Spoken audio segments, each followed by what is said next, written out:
तर विलिनीकरणाबाबत शरद पवारांच्या राष्ट्रवादीचे नेते अंकुश काकडेंनी पोस्ट केली आहे। आज दादा तुम्ही हवे होतात, एक महत्त्वाचा निर्णय तुम्ही करणार होतात, अशी पोस्ट अंकुश काकडेंनी केलेली आहे।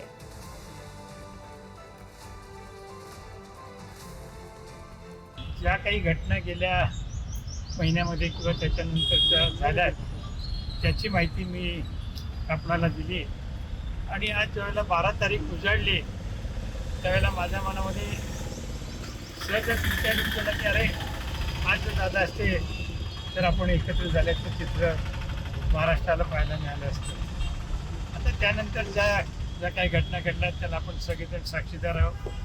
आता त्याच्याच नंतरच्या बाबतीत काय आहे त्यांचे वरिष्ठ निर्णय घेणार आहेत, त्यामुळे आज त्या विषयावरती मी काही फारसं भाष्य करू इच्छित नाही।